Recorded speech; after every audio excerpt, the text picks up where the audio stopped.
ભક્તો મને એમ છે વહેલી મોડી પણ મોદી સાહેબની દ્રષ્ટિ આના પર પડશે, યાદ રાખજો. આ ટેક્સ જે રીતે લેવાઈ રહ્યો છે, કેટલા ટકા ટેક્સ? 30% છે, 35% ટેક્સ. સરકાર તૂટી મરે તોય પણ સમાજ 35% ટેક્સ નહીં ભરે, નહીં ભરે, નહીં ભરે. આ શબ્દો યાદ તમે રાખશો. ક્યાંથી ભરે? 35%. ભક્તો હું કર ચોરી કરવાનું નથી શીખડાવતો, યાદ રાખજો. પોલિસી ખોટી છે. 35% કદાચ તૂટી મરે ગવર્મેન્ટ, એક વારની 50 ફેરી ઇન્કમ ટેક્સ દરાડા પાડે ને તોય 35% ટેક્સ કેમ ભરે?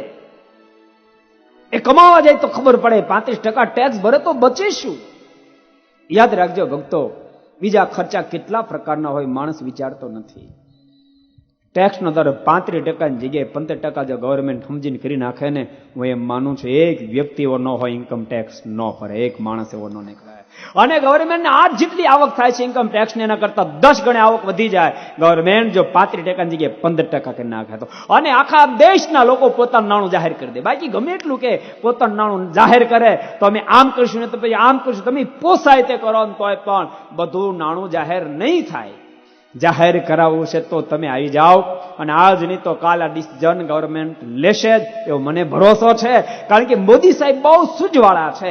એને ખબર પડશે કે આટલા દબાણ પછી પણ ભલે આપણે માનીએ આટલા કરોડ ટેક્સ આવ્યો, પણ મોદી સાહેબના ટાર્ગેટ પ્રમાણે નહીં જ આવ્યો હોય. એને ખબર પડશે મારા ટાર્ગેટ પ્રમાણે નથી આવ્યો, એટલે તરત જ પોતે થિંકિંગ કરશે આનું કારણ શું, અને એને પકડાશે. આનું કારણ એ છે ટેક્સ વધારે પડે છે. ટેક્સ લો જો કરવામાં આવશે, એમ બધાના મનમાં એમ છે કે આપણે ટેક્સ ભરી દેવો છે, આપણે કાળું ધોળું નથી કરવું. પણ શું કરે? કારણ કે એક બાજુ લાઇટ બિલ વાળા કે ભૂકા કાઢી નાખે, મારા આટલા બિલ થાય. એક બાજુ પાણી બિલ વાળા કે અમારું આટલું બિલ થાય, ઓલા કે અમારું આટલું બિલ થાય, અને નફાના ગાળા આટલા એવા.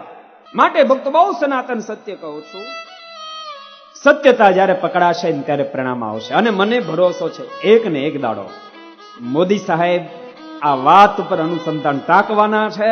અને યાદ રાખજો, આ વાત ઉપર અનુસંધાન ટંકાણું 35% ટેક્સ આવી ઉભો રહ્યો એટલે ગવર્મેન્ટની તેજરીઓ છલકાઈ જવાની. તમે લીધે નહીં પહોંચે ગવર્મેન્ટ, લીધે નહીં પહોંચે. જે દાડે 35% નો 15% ટેક્સ થયો. આ વાત બહુ સમજ્યા જેવી છે.